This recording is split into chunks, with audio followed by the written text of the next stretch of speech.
be fixed. I hope it is fixed. But if you don't know what we did, we were making this thing right here.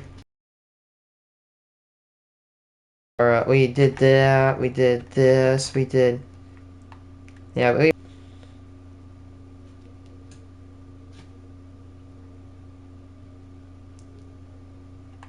Yeah. That road goes around.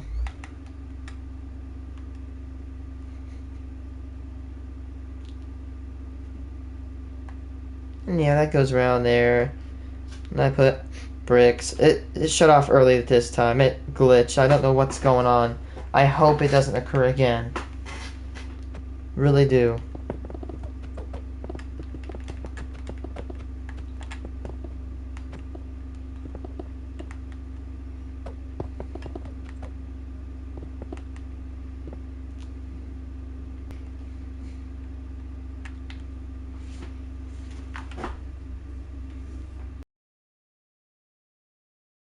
And Operation Ajax. John F. Kennedy. JFK's biggest mistake was the Bay of Pigs invasion. Oh yeah, that was a bad one. Military operation in which Cuban exiles landed in Cuba in order to attempt to overthrow Cuba's communist government led by Fidel Castro. Most historians acknowledge the invasion as one of the biggest foreign policy failures in American history. It made Castro even more of a hero and increased Cold War tensions with the Soviet Union. Not only that, it made Cuba a closer ally of the Soviet Union, setting the stage for the Cuban Missile Crisis. The very next year, no, not yet. Lyndon Johnson. LBJ's biggest mistake was the escalation of troops in the Vietnam War. Not only do most historians view the war as a costly disaster, LBJ's justification what a waste. For dramatically increasing human life there to fight it was partially based on a straight-up lie. Okay, so what's my we had a veteran come in and tell me that I mentioned he came in to like do some speaking on the Vietnam War, and I asked him about the M16 failure, not to be confused with M16A1s and M16 like regular rifles. And what he told me was pretty horrifying. This dude told me that they once stumbled across an entire squadron of soldiers, and the way they've died were they were cleaning out their M16 rifles, and they died while doing it. And it's probably one of the most horrifying things I've ever heard from veterans. The fact that these people didn't even fight back. They didn't even empty a bullet most of the time, probably. A few of them probably didn't even empty bullets. And they got slaughtered over a design failure. However, the M16A1 was way better. The M16 is a flawed rifle. Don't use it. A1s are better. A1s are the good ones. The regular 16s are just the bad ones.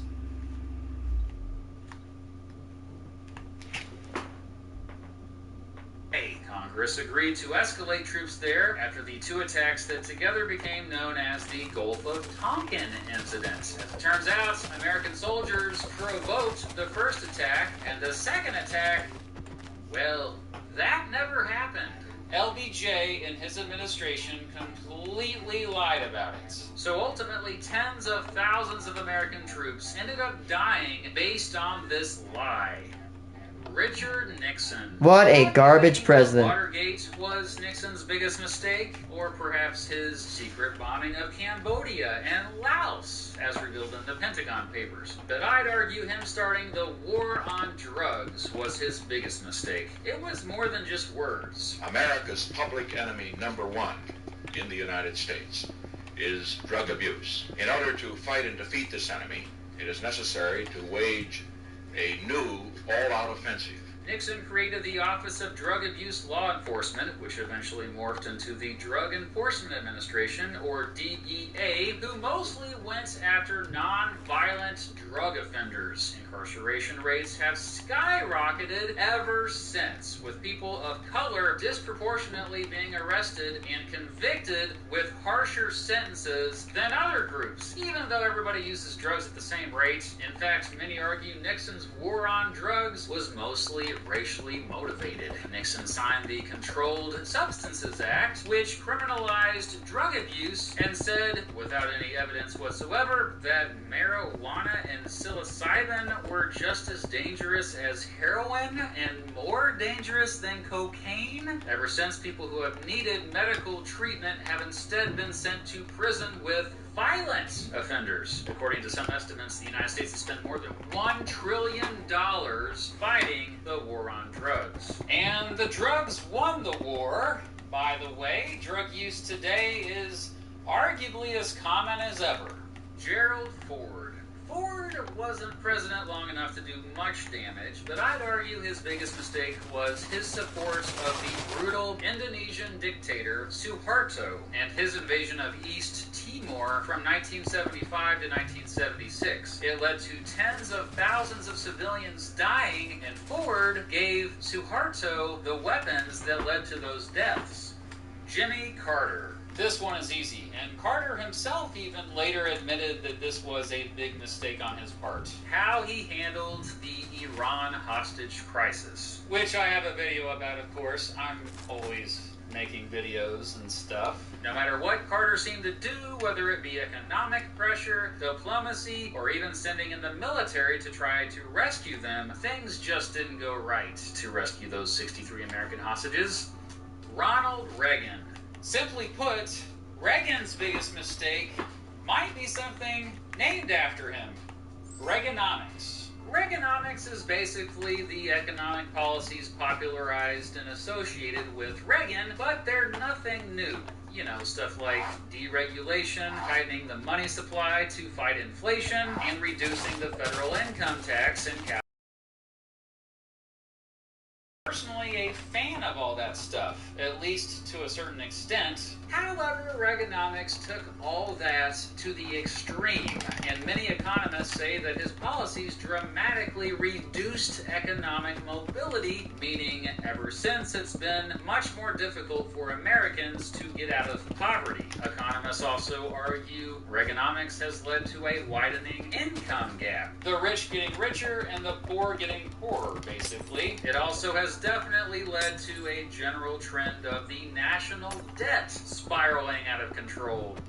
George H.W. Bush. Although a dishonorable mention ought to go to Operation Just Cause, which was when the United States that's what Just Cause name. Leader Manuel Noriega. I think Bush Sr.'s biggest mistake was pardoning 6 of the convicted criminals associated with the Iran-Contra affair. Simply put, I think it greatly undermines the idea that no person is above the law. And yes, I have a video about that too. Sorry. All this homework. Sorry, dude. Bill Clinton. Clinton usually gets remembered for his personal scandals, especially the Monica Lewinsky scandal that ultimately led to him being impeached, but I think some of the laws he signed were much more damaging for the country. 3 laws stand out to me in particular as doing way more harm than good. The Violent Crime Control and Law Enforcement Act, aka the 1994 Crime Bill, the Personal Responsibility and Work Opportunity Act, and the Telecommunications Act of 1996. While the Personal Responsibility and Work Opportunity Act had good aspects, like decreasing unemployment, saving the federal government money, and decentralizing welfare management, it completely ignored existing systemic problems and has arguably led to even more poverty among people of color and more non-violent drug offenders having a more difficult time after they get out of prison. The Telecommunications Act of 1996 caused a small number of giant corporations to control nearly all media, making it much more difficult these days for independent musicians, filmmakers, and artists to have their stuff discovered. But Clinton's biggest mistake was signing the 1994 Crime Bill, which gave money to states to build new prisons and hire new police officers, but also led to much stricter prison sentences overall. Because of that law, tens of thousands of people got far more harsh punishments than they deserved. And just like the Personal Responsibility and Work Opportunity Act, the 1994 Crime Bill made systemic racism much worse. People of color got arrested more than whites and got harsher sentences than whites for the exact same crimes. By the way, Clinton himself has admitted that signing this law was his biggest mistake. George W. Bush. This is another easy one. Bush Jr.'s biggest mistake was Operation Iraqi Freedom. Bush's invasion of Iraq in 2003 was mostly a huge failure based on lies. The Iraq War and war in Iraq later on both devastated the country, leading to the deaths of hundreds of thousands of innocent people and the loss of tens of billions of dollars due to damage, and Bush and his administration were mostly to blame for it. Barack Obama. Obama's biggest mistake was the expansion and normalization of the use of armed drones. He dramatically increased drone warfare, targeting suspected terrorists in multiple countries, often ignoring the sovereignty of those countries. And he dropped many of these bombs on innocent civilians. In fact, as much as more than 15% of the casualties were civilians. He normalized the use of drone warfare, which I think, frankly, is pretty messed up. Related to this, Obama killed this 16-year-old American citizen with a drone strike. Now, it may have been an accident. That sucks. Jeez, man. The kid didn't do anything wrong. That was murder. Donald Trump. Oh, Trump loved drone warfare too. He possibly killed even more civilians than Obama did, but we won't know for a really long time if that's true or not, since he kept all that information secret. It's classified, baby. But what's not secret is his blatant attempts to overturn the legitimate presidential election of 2020. After he lost the election, he repeatedly lied about there being widespread voter fraud, and in the process riled up his devoted followers, creating political chaos across the country that culminated with the January 6th United States Capitol attack. By undermining the 2020 election, he put our entire electoral system in jeopardy. Even today, tens of millions of Americans still believe there was widespread voter fraud, and it's only mostly because Trump insisted there was. It's certainly not because of their so-called evidence. I've looked very closely at this so-called evidence, and it's crap. I'm sorry, there's nothing there of substance. Joe Biden. Existing. While the withdrawal from Afghanistan was a disaster, that would have probably been a disaster no matter who was in charge. Therefore, I'm going with his forcing private companies with 100 or more employees to enforce a vaccine mandate. It eventually got struck down by the Supreme Court, as it should have been in my opinion. But hey, Biden's still in office. I'm sure if he tries hard enough, he can make an even bigger mistake. And that shouldn't be too hard. If you think I made a mistake about these mistakes, do not be mistaken. Please comment below your mistakes. Hopefully it was not a mistake to make this video.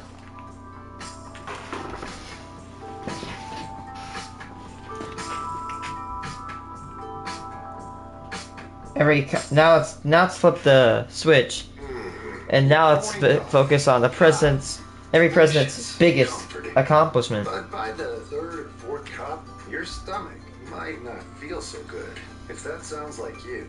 Oh, is it? I'm Mr. Beat. At this point, I've managed to accomplish making a lot of videos about all of the American presidents. I've made videos about their pets, their kids, their wealth, their religion, their education, even their favorite food and music. But one thing I haven't accomplished yet is just straight up looking at their accomplishments. What did they get done while in office that had the greatest impact? Well, in this video, we are going to look at the biggest accomplishment of every American president while they were in office. But first, here's a word from our sponsor. What is it?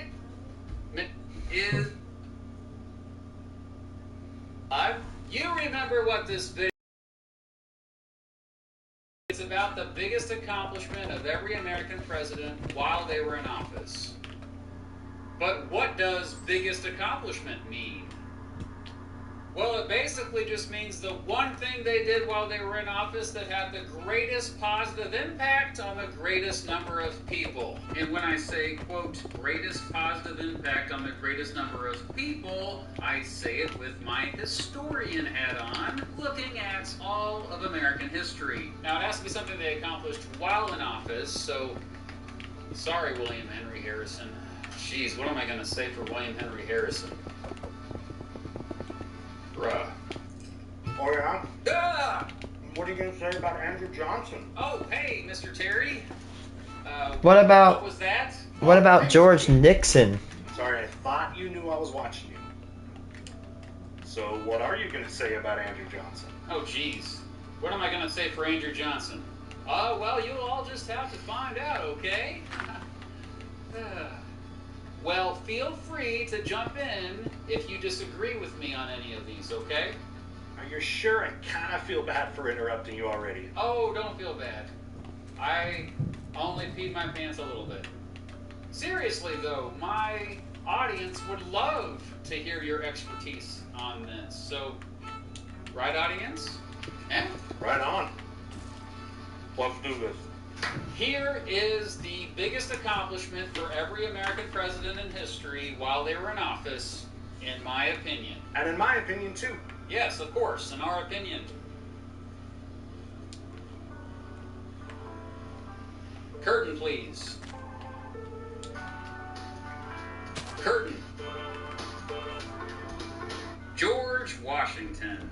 The greatest accomplishment of Washington was making it clear what the role of the president was. Sure, the U.S. Constitution laid it all out, but you know how people can interpret that differently and stuff. Washington made it clear that he, as president, was not only the head of state, but also the commander-in-chief in charge of all the armed forces. Not just the armed forces, in fact. He was also in charge of all of the executive branch. Additionally, while he couldn't pass new laws, he certainly influenced Congress into passing new laws, as well as vetoing two he didn't like. Washington also made sure the president, as head of state, was the lead spokesperson for the entire country. Even more specifically, though, the greatest thing that he did while in office was quit. Yep. He made it clear that he didn't want to be a king. And he voluntarily resigned, or retired, at the end of the second term, and thus set a standard for all future American presidents who came after him. John Adams. Although there's a strong case to make that appointing John Marshall to the Supreme Court was the most impactful positive thing Adams did while president, I'm actually going to go with the Convention of 1800 instead, which ended the quasi-war and healed relations between the United States and France. In fact, without John Adams' biggest accomplishment, Thomas Jefferson's biggest accomplishment wouldn't even exist. Thomas Jefferson. You probably already guessed this one, but Jefferson's biggest accomplishment was the Louisiana Purchase. As unconstitutional as it maybe was, for just $15 million, Jefferson was able to nearly double the size of the country and dramatically increased the country's power over the continent. While it had a positive impact long-term for many Americans, it is also important to recognize that it came at a great cost for tens of thousands of Native Americans. James Madison. Madison's significance to the United States is much greater as a founding father, but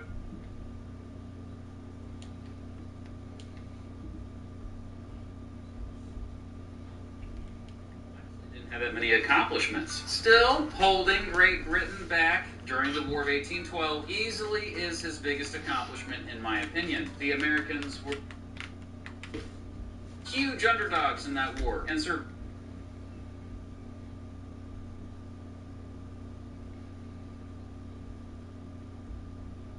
having the British threat indeed felt like a second war of independence and led to sweeping patriotism and unity across the country. Whoa. What about James Madison being the chief author of the Constitution? That's gotta be worth something. Well, that was way before he was president. Also, being the shortest president ever at 5'4", that's an accomplishment? Yeah, he was short. James Monroe. Well, Monroe did sign the Missouri Compromise, which held the country together despite its differences over slavery for the next 30 years, but I think Monroe's biggest accomplishment was no law he signed, but just a bunch of words he said. The Monroe Doctrine, baby! The Monroe Doctrine was basically a set of foreign policy principles that said that any intervention in the political affairs of the Americas for foreign powers, okay, mostly Europe, would be seen as a hostile act. In other words, you mess with me and my neighbors to the south, we will come after you, my friend. Most historians say the Monroe Doctrine is a defining moment in the history of American foreign policy, and it would heavily influence the foreign policy of many presidents who came after him. So his greatest achievement is intimidating foreign countries. How American. How American indeed. John Quincy Adams. Infrastructure, FTW. Adams was greatly influential through his ambitious infrastructure projects to keep the country connected, in particular presiding over big repairs and further construction on the National Road and the creation of a bunch of new canals. Andrew Jackson. Jackson is the only president in American history to pay off the national debt. When he first took office, the national debt was $58 million. 6 years later, he was able to limit the spending of Congress so much that it was down to zero, and there was a surplus. So what did Jackson do with all the extra money that came in? Well, he divided it evenly between the states, of course. Martin Van Buren. Van Buren helped in the Aroostook War between settlers of Maine and New Brunswick. Bet you didn't know that, did you? Huh? And those mutton chops. Mm-hmm. William Henry Harrison. Oh, geez. Here it is. Harry Harrison. Well, his biggest accomplishment as president for those 31 days was his great inauguration speech, the one in which he famously wore no coat and spoke longer than any other president at their inauguration in history. Oh, I know. Appointing Daniel Webster as Secretary of State. That was an excellent choice. Woo. John Tyler. I would say Tyler's biggest accomplishment was the annexation of Texas. He was a big reason why Texas joined the United States. And remember, it was an independent country at the time. It did so. Wow, Shout really? out to Tyler, Texas, by the way, a city named to honor him. James Polk. While I don't entirely approve of how he did it, overall, Polk's biggest accomplishment was acquiring more territory for the United States than any other president in history. Kind of a big deal. First, through carrying out the annexation of Texas. Next, through aggressively getting the United States involved in a war with Mexico that got the country all of this out here, and finally negotiating a treaty with Great Britain to secure Oregon territory. Sea to shining sea indeed. Polk was also the subject of They Might Be Giants' most underappreciated song. Well, I mean, I wrote a song about Polk too, you know. I wrote a song about all the presidents. Zachary Taylor.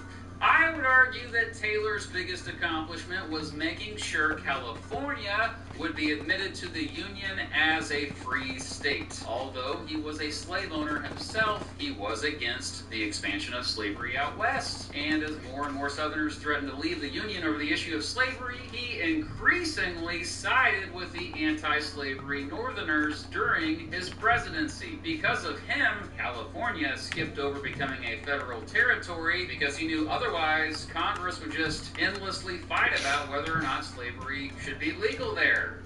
Millard Fillmore. Fillmore and his Secretary of State, Daniel Webster, organized and sent out the Perry Expedition, which opened relations between Japan and the outside world. The expedition ultimately led to an end to Japan's 220-year-old policy of isolation. Not only did it lead to diplomatic relations between Japan and the United States, but it also led to diplomatic relations with Japan and most of Europe.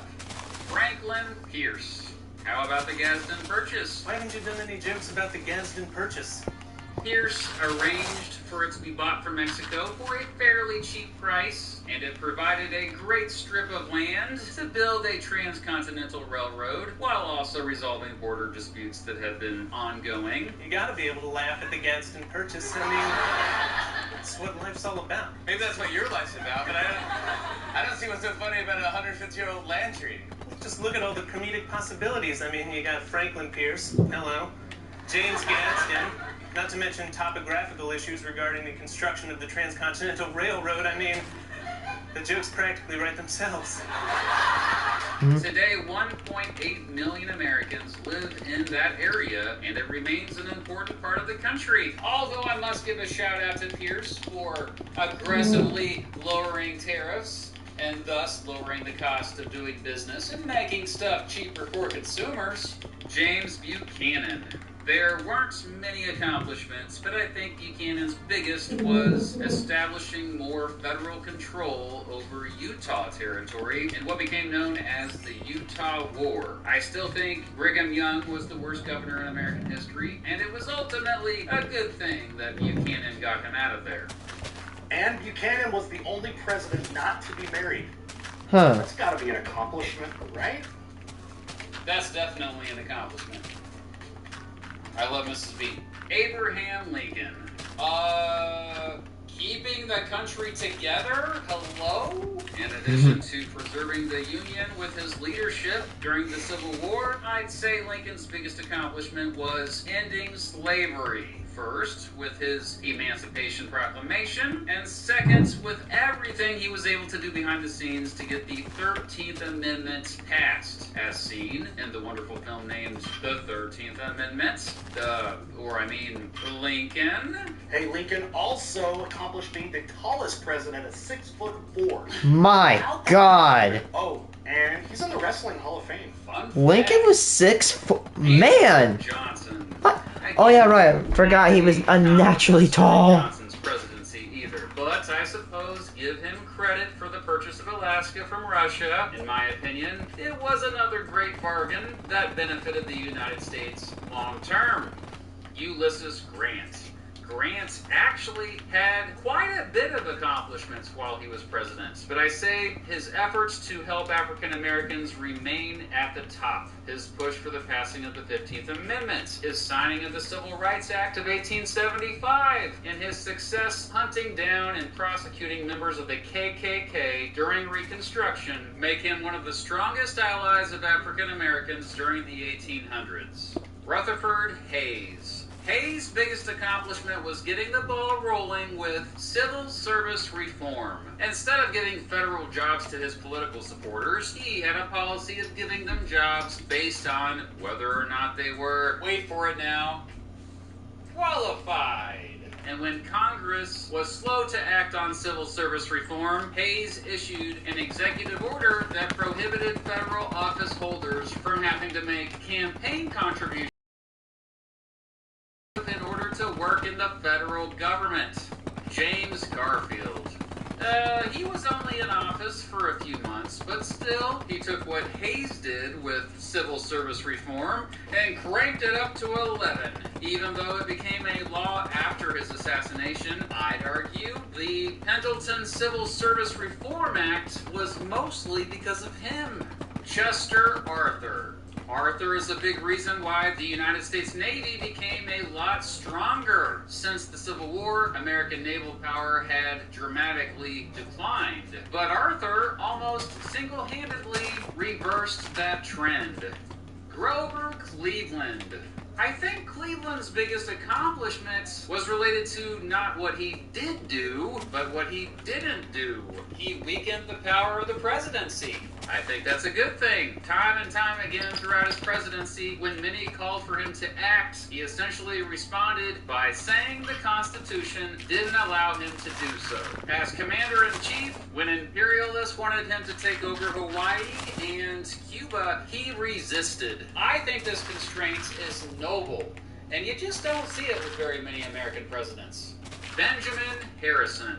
Hands down, Harrison's biggest accomplishment was signing the Sherman Antitrust Act, which was the first big law to fight trusts, monopolies, and cartels in order to increase economic competitiveness. William McKinley. Many don't realize this, but McKinley set the stage for the Panama Canal existing. He was very hands-on in the planning process, even though it wouldn't be completed until 13 years after his death. Theodore Roosevelt. There were so many big accomplishments during Teddy's presidency, but I'll go with his influence and signing of both the Federal Meat Inspection Act and the Pure Food and Drug Act. Together, those laws have been extremely influential, protecting us as consumers. He rode a moose. That he did. My God, that's amazing. William Taft. While Roosevelt is known as the trustbuster president, Taft nearly doubled the number of antitrust lawsuits of Roosevelt, and he did that in just one term. Also, a shout out to his dollar diplomacy foreign policy, which sought to expand American influence overseas, not through military force, but through economic incentives. He was so fat he got stuck in a bathtub. Poor William Howard Taft, always with the memes with the bathtub. Woodrow Wilson.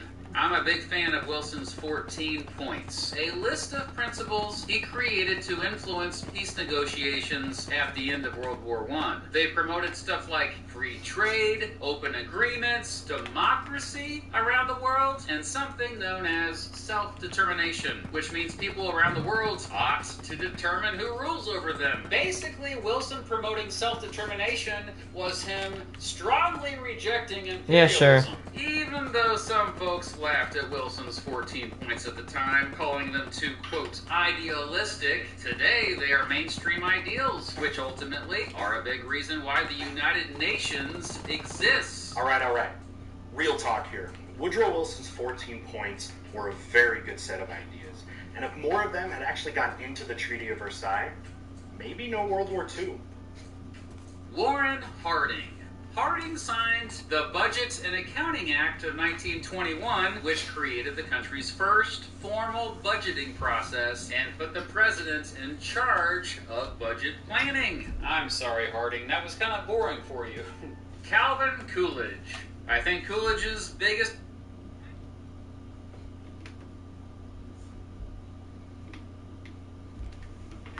Citizenship Act, which recognized that any person born in the United States was a citizen. It was passed after, for years, courts had not recognized Native Americans as citizens and therefore not protected by the U.S. Constitution. Herbert Hoover. I just don't know. Hoover's not giving me much to work with, okay? I guess the 3 Supreme Court justices he nominated, Charles Evans Hughes, Owen Roberts, and Benjamin Cardozo, they were all pretty good, so kudos to that. Franklin Roosevelt. Obviously, FDR had so many big accomplishments, so it is really difficult for me to pick just one, but I guess I'll go with his signing of the Social Security Act, which created the Social Security program that so many Americans seem to take for granted today. Over time, it has led to a dramatic decline in poverty among the elderly. Overall, you can't deny his effective leadership during the Great Depression and World War II. He really did help us get through some dark times. FDR's New Deal definitely changed Americans' relationship with their government. Really, before that, people didn't really expect aid from their government. But ever since the New Deal, people have come to expect it. Harry Truman. The Marshall Plan, for real. The Truman administration transferred more than $115 billion in today's money to European countries devastated by World War II. Its goals were not only to rebuild war-torn regions, but also to remove trade barriers, modernize industry, restore European prosperity, and prevent the spread of communism. And I'd argue it was one of the most effective programs ever implemented by the United States government in history. Here's something to think about. The Marshall Plan really helped economically rebuild Germany and Japan. Now, if the Marshall Plan hadn't taken place, would we have had a World War III? Dwight Eisenhower. I think Eisenhower's biggest accomplishment was his massive role in the creation of the interstate highway system. I got a whole video here about the interstate highway system. If you want to learn more, you can watch it later, but stick around. We have more presidents to learn about here. What? You didn't know there were other presidents after Eisenhower? Didn't your mother ever tell you about the other presidents after Eisenhower? John F. Kennedy. Well, you could say avoiding World War III with his handling of the Cuban Missile Crisis, but I'll go with his civil rights efforts. Before his death, JFK proposed a huge civil rights bill that ultimately became the Civil Rights Act of 1964. Oh, and a shout out to the Peace Corps, which JFK established. It's a wonderful program that really helps so many people out. Lyndon Johnson. LBJ also got a lot done while he was president, especially with civil rights, but I'm going to go with him signing the Social Security Amendments of 1965, which created both Medicare and Medicaid. Medicare is a health insurance program that provides cheap coverage for the elderly, while Medicare is a health insurance program that provides cheap coverage for those with lower income. Both programs have helped tens of millions of Americans have access to quality health care who otherwise would not have access. Both programs have also led to healthcare innovation and increased medical standards. Richard Nixon.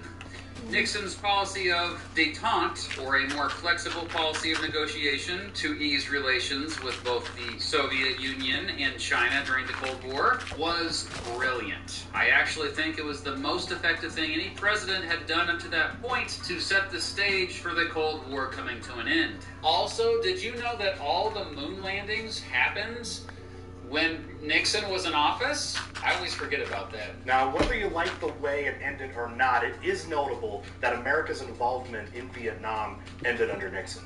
True.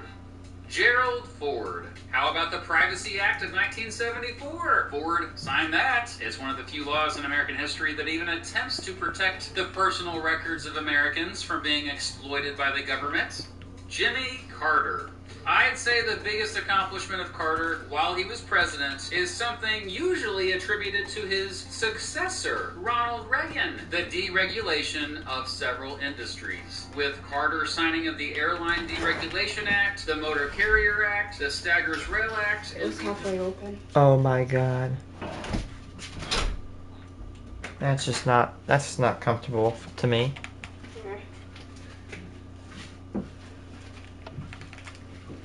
So, what you been doing all day? I forgot. Went to see my cousin again.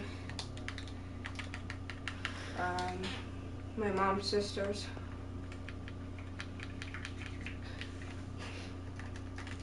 Bryce didn't talk to me at all. So we haven't talked about it. Yeah, I'll talk about it after stream. Since you probably don't want that on it. Grace. Yeah. Can I help you? Yes, but you have to follow good precautions. Today is going to be the finishing day, probably, that I am going...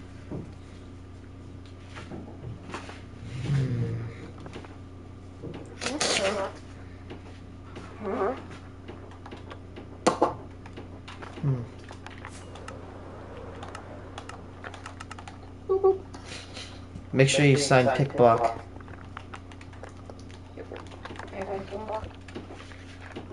Wait, there's a jungle village? Wait, I don't know.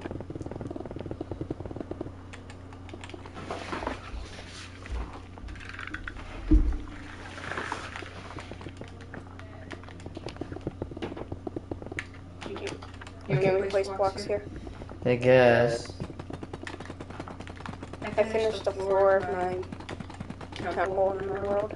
You could have done a replace command, but it only places slabs the regular way. Yeah. Okay, if you could fill in the rest of the stone area with dirt. So Okay. Ugh!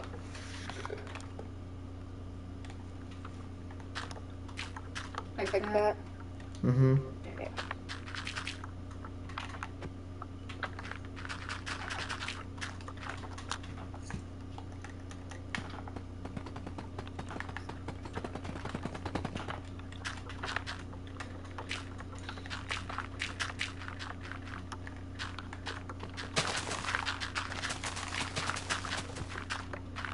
Okay. Now, when I turn one of these things on, you need to not. So I'm about to take. You stay right here. Do not move.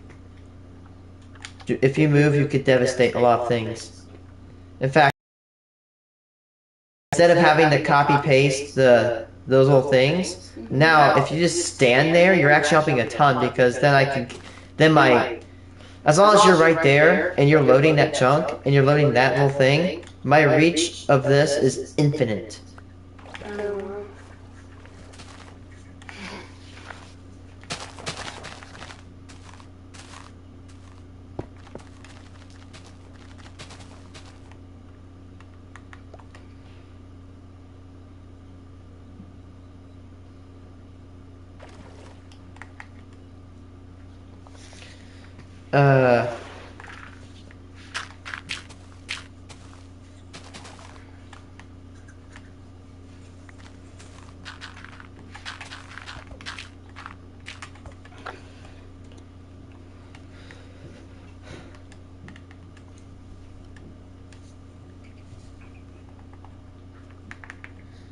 Okay, now.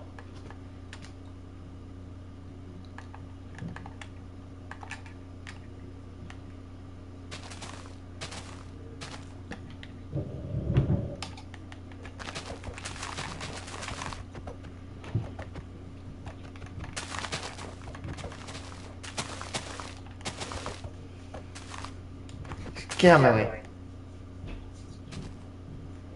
Get out of my way. Yeah.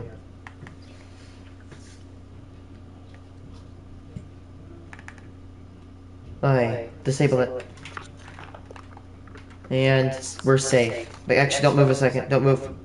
Go away for a second. Go away out there. There's one that's on. Nope, it's that one. I see it. And we're safe, theoretically.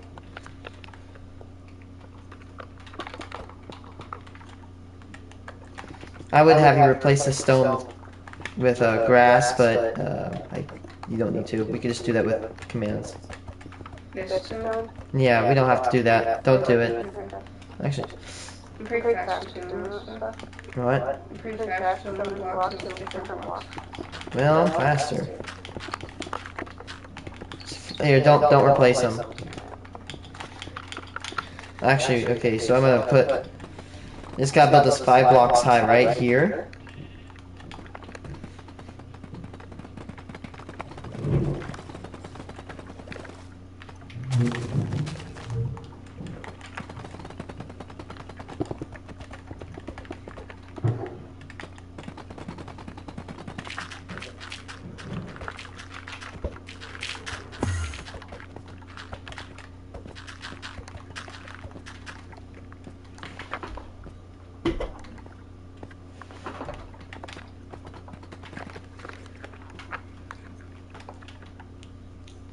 Yeah, that needs to be built 5 blocks high. Okay, what I'm gonna do here.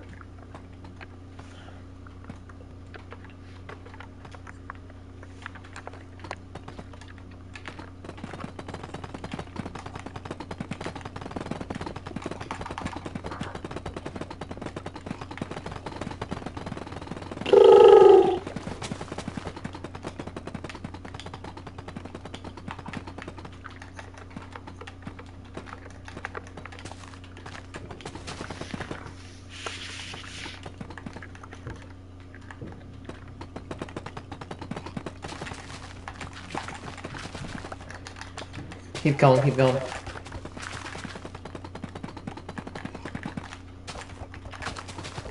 Yeah.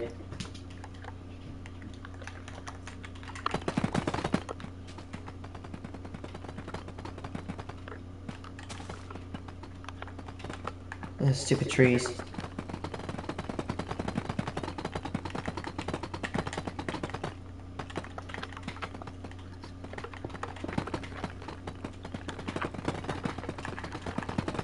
That was good right there, you see that? Pretty good at avoiding those trees. Yeah.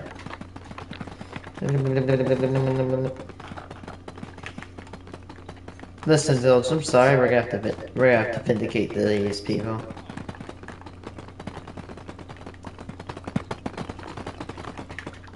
cannot wait to get this thing my plan is to get this prefab by the end of the day. Then, I think theoretically probably like 95% of the roads in this entire city will be built and prepared.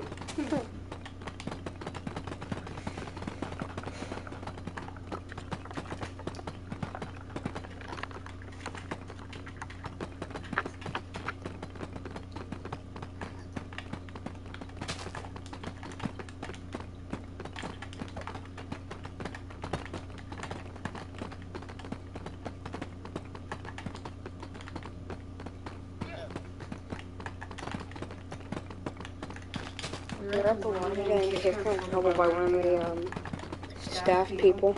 Huh? Kicked in trouble by the Y staff. The what staff? The YMCA staff. For what? There's this couch thing in the front area, And and he kept like kind of jumping on it with his butt. And this lady in the green shirt, she said, "Hey, stop it, or I'm kicking you out." oh, shut up, you cunt.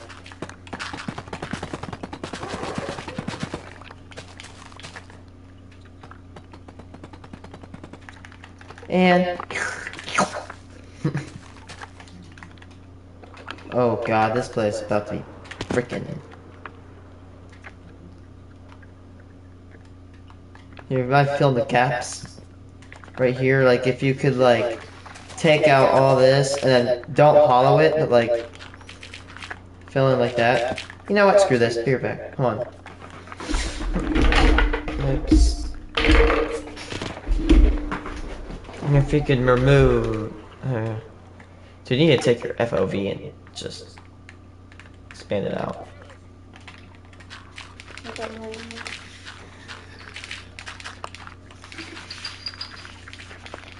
I bring it up to like 70. 75. That right there, that's good. Shut up. My FOV, that is, yeah, that. Oh, it expands. Mine is 70. So your screen looks like this. Now it kind of looks like that. Yeah. You can see, you know what that does, right? Makes it look better. That's actually, technically, if the less FOV you have, the more zoomed in your camera is. Oh, this is the beach. Go explore.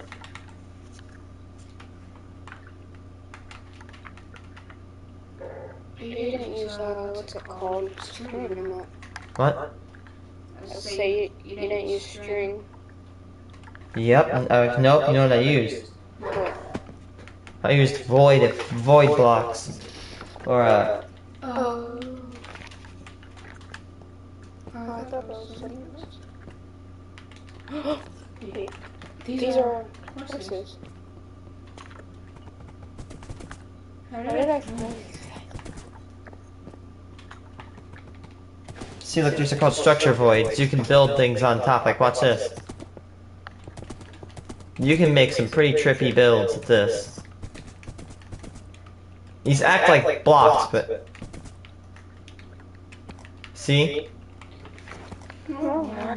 And you can go through them.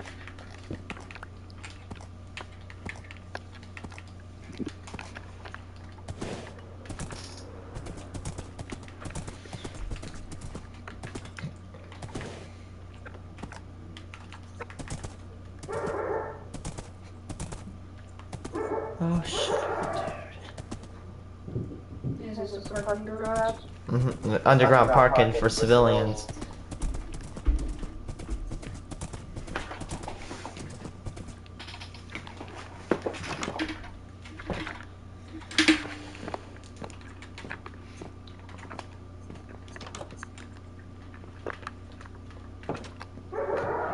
Shut up!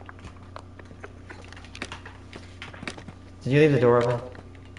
Or not, A curtain too.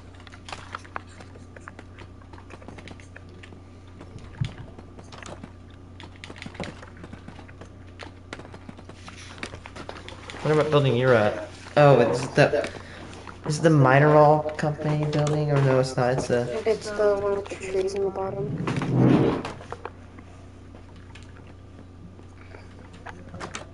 I know what that is. Little plant shop.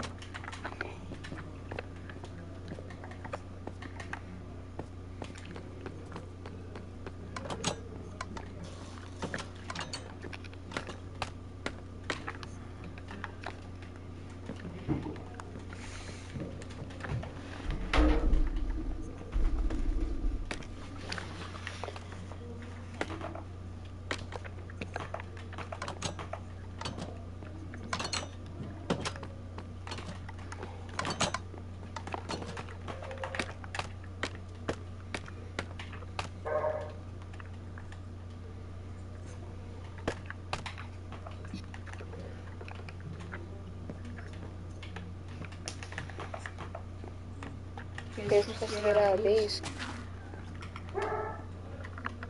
What? How are you supposed to get out of these? Oh, there's supposed to be panels at the bottom. Mm. Apparently they're missing. Good job. Good find. You have a good idea. Explore the buildings. See if there's any errors. Great job. You found one. There. Yep.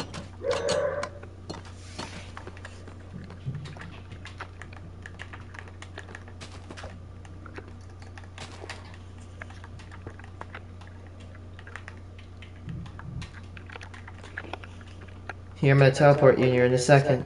Fly. No! Now fly and stop moving and...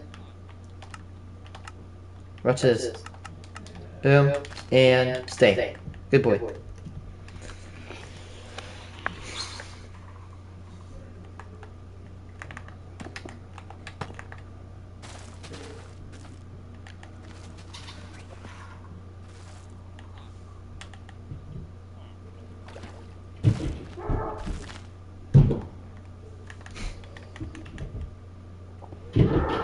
That's scared. You know what she's doing? No.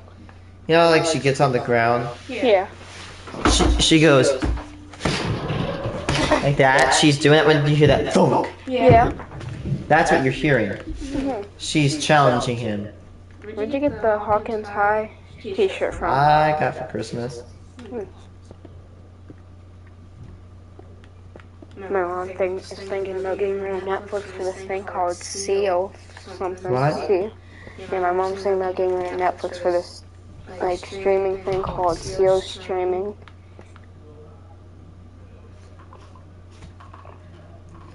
Okay. God darn it.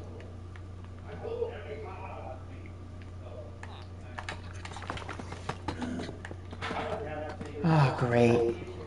What do you want? Doesn't knock. Oh, they're changing colors. Dead. Because it's all a bunch of old assholes who are timing out. Who don't want anything to do with it anymore. What? Messing on me wording. Parsing kidding. I'm gonna do some gluing. Okay. How much? Oh, let's go rock it. You wanna help out? Hold on. I guess, yeah. Dude, we got slave labor. We can have everybody like laboring up. Do I get paid? Huh? Do I get paid? No.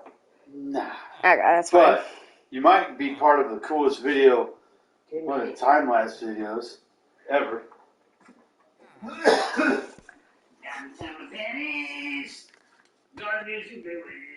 I was joking about getting paid.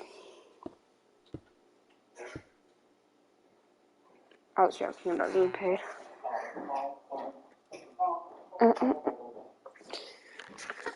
Here, I'm gonna go play Oculus. Time out.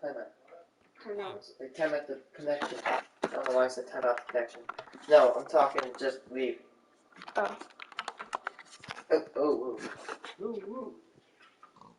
Did he close the door? Nope. Damn it. Can you do that for me? Thanks, God. Thanks, dude. Yeah.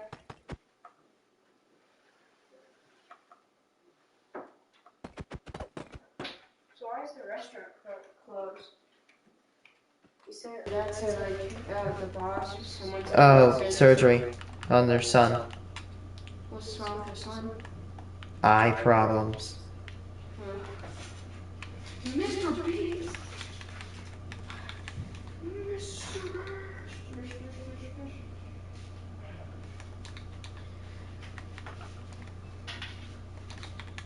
Can I go on VR chat? It's not really working that good.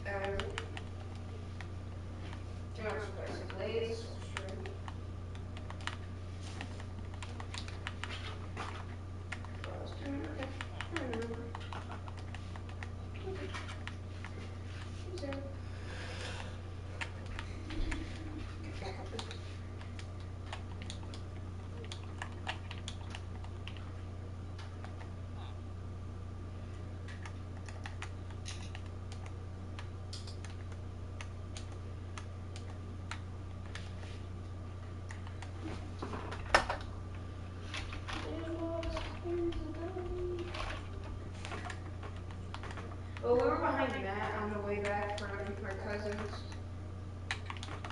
Too bad you couldn't give him a door ding. That's a joke. Isn't he? Well, also he was drunk. Or he's normal drunk. Yeah, he's normal drunk. And he likes to accidentally set fires and accidentally burn down our freaking property. And almost... Oh my god. What an accident.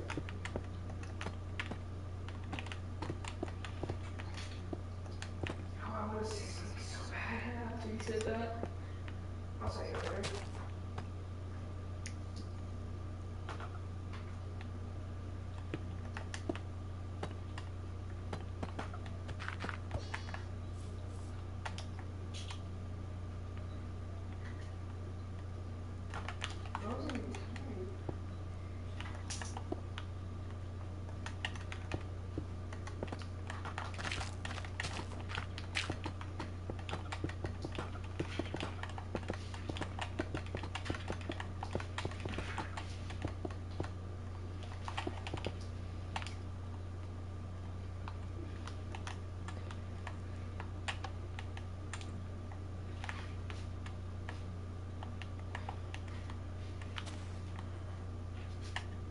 No,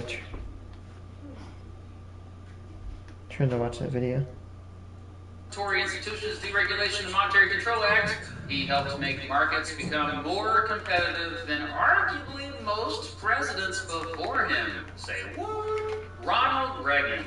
Mr. Gorbachev, tear down this wall.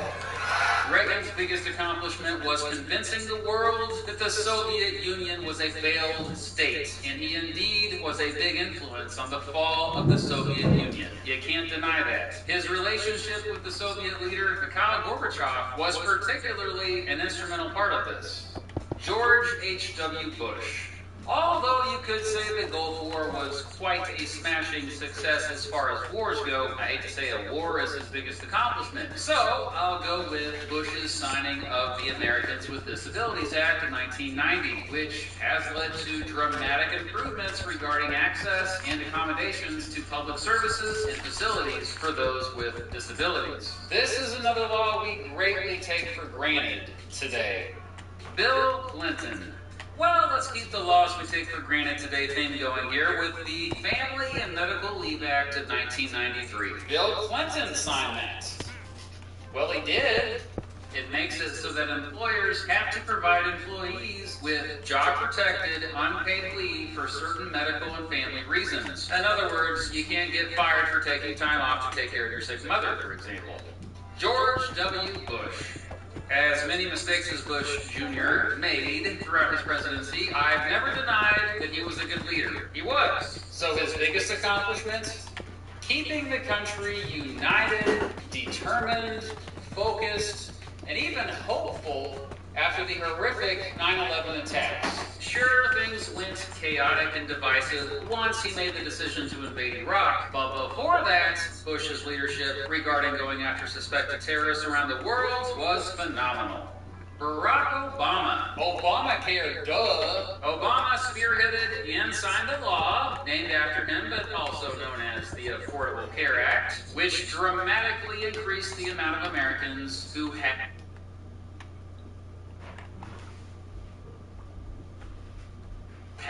health insurance. While the law was far from perfect, most Americans have appreciated it since it has made it so that health insurance is more affordable to lower income You should have plugged it in after you were done with it. Health insurance must must cover them regardless of pre-existing conditions. I recently learned that there is some evidence that Obamacare has actually helped reduce healthcare costs overall. Although the Heritage Foundation found the opposite to be true, so I don't know. The Heritage Foundation, you love them, don't you? Thanks, Obama. Donald Trump. Trump's biggest accomplishment was his signing of the First Step Act, one of the biggest criminal justice reform laws in American history. It reformed federal prisons and reversed harsh sentencing laws and basically just made it less likely for folks to go to federal prison for stupid stuff. Joe Biden. Well, he's a Dun dun dun dun dun. his biggest accomplishment, at least so far, is bringing the troops home from Afghanistan. Yeah, How it that's went weird. was obviously a disaster, but at least he had the courage to do it.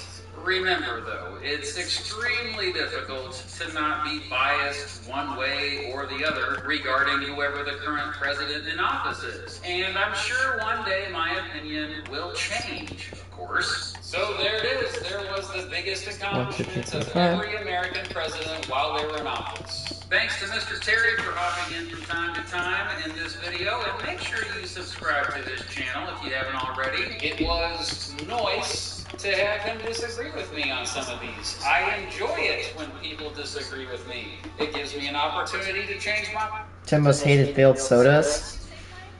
Dude, there's a soda called cocaine.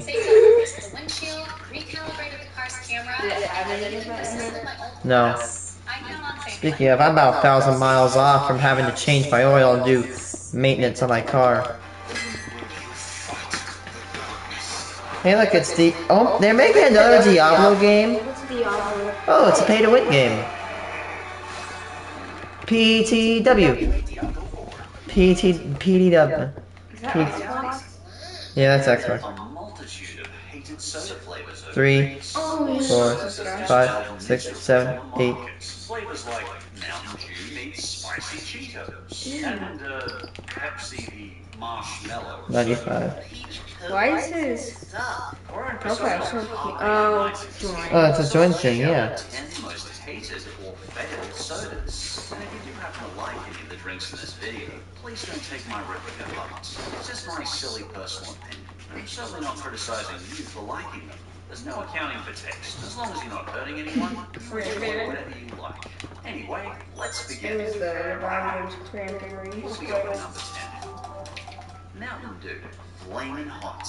I could see someone eating Mountain Dew and spicy Cheetos separately. Oh boy. Mixing them together in How the some hell sort did of you do that? spicy sweet citrus concoction? Well, it just sounds silly. But somehow, somewhere, someone thought this was a That's a gamer potion right there, dog. with spicy Cheetos and Gamer potion. the beverage equivalent to Oh, I think someone made Fortnite makes their brand of basically oh, describe this called. flavor as an What's orange their healing thing called? chili powder. Ugh. And Like as you it? would imagine, this is like No, no. Chill potion? so great when many What's people the are juice called? Chug Jugs? Chug jugs, yeah. Yeah, imagine they made Or slurp juices. Yeah, imagine they made those as their own brand of drinks. With the dancing subtlety of sweet citrus. If they do that, they jolting should. electricity stomping over your tongue like a cage of fire ants. Oh, that's a vivid enough description to make me itchy. And apparently I hate someone spicy made stuff, and I use like of that. spicy When I Doritos. asked about this on Twitter, Melanie said, I am a huge fan of Mountain Dew, Cap. flaming hot Cheetos separately. But She's I am quoting. amazed that anyone let a drink this bad hit your shelves. and the These smell folks were really the sunken mouth. Magicon said, It doesn't taste that bad, but don't breathe it in. You'll end up coughing and spluttering. luckily, the release of this citrus flaming hot disaster only lasted about 8 weeks. Mountain Dew kept it very short limited edition and just removed them. Dude, that is... Pepsi Peeps. Have you heard Wait, of what? these? Yeah, they actually You know, those made them this year. colorful marshmallows shaped like They are cheese disgusting. ones. Well, They look apparently disgusting. someone thought it was a great idea to combine them with Pepsi. How do you do that? A, Now, you Yeah, can right. what Pepsi tastes like, so I won't go into detail on that. It's a fairly sweet cola, but when this combination was announced, it certainly attracted attention, but mostly WTF attention. How do you combine a fluffy marshmallow with a carbonated soft drink? I mean, I get marshmallows and hot chocolate, but Pepsi? Luckily, we've got some brave people who are willing to try this. And unsurprisingly, Everybody at my mixed thing reactions. is Like saying Nick they O'Malley started said, drinking and singing the whole It's life. mostly a 1-2 punch of vanilla and cola. It retains the vibe of Pepsi, but marries it with the marshmallow flavour. The similarity to vanilla Pepsi is striking. I saw vanilla Coke at my work one day, like my old work I used to go to. Like, I never knew vanilla Coke exists. Look, I know it. Like vanilla Coca-Cola vanilla. I've never heard of that thing. It tastes like a window cleaner. How do you know what window cleaner tastes like? But if you're still I don't know, your mom puts it in your mouth. still get this Windexy vanilla marshmallow Pepsi crossover. Some like the flavor, but many will have disgusted. There were even kids that were disgusted by the soda. Aloha Mom said, My kids don't usually drink soft drinks, but these were a treat from the Easter Bunny. "Oh, Both kids were grossed out. We are a huge fan of Peeps, but this was not a winner. and given many kids will drink nearly anything with sugar in it, this does not Sugar, speak wonders caffeine, about these soda, yeah, really anything. Ah, I remember this one. Number 8. Coca-Cola Life. Life? Oh boy, what an invigorating name. Don't you just feel a zest for life when you Green see it? Coke? What if we made it an ugly fluorescent green? This is what we call a mid-calorie soda. Instead of, say, 160 calories for a full sugar can, or maybe 1 to 2 calories for a diet can, it's instead partially sweetened with stevia, making it about 60 to 90 calories instead. I Oh, remember God. seeing this advertised and thinking, what the hell is this? Stevia. Personally, I never really liked the marketing. We had this one special ed kid at our coffee shop eat like two packs of stevia, and he had enough energy. Like, he was really energetic until the end of the day. Nothing really. He just was energetic. He loved stevia. What if the idea of having kids horrifies you and just makes you anxious? I used to ask myself, does that mean Coke Life isn't for my family? I guess not. No battery acid for us then, honey. Anyway, all the Coke Life ads seem to be some variation of this existentially unsettling flash forward in time, showing off people's lives over the years. Hey, yo! Hey, yo! As a result, whenever I saw Coke Life, I always felt weirdly unsettled. But anyway, Oh wait, life marketing aside, what it's is to it get it takes? couple? Well, on Lifehacker, they had multiple people try it out. And interestingly, when blinded, Oh, I did it. Coca-Cola Life to get life and get and Coke Life, which is frankly really impressive. I actually think they got a really good recipe here. I don't know. KFFM even liked the taste better than regular full sugar Coke. He said it had a less harsh citrus taste to it. I may prefer this over original Coca-Cola. Personally, for me, I think it just came down to why not just drink Coke Zero instead? I mean, sure, I like stevia fine. It's a nice enough sweet. What? I said tomorrow! Oh my god! Here, Pat. Jesus Christ, I told him over and over to do it tomorrow, but he never listens to anything I say.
already started. I can't fucking stop him.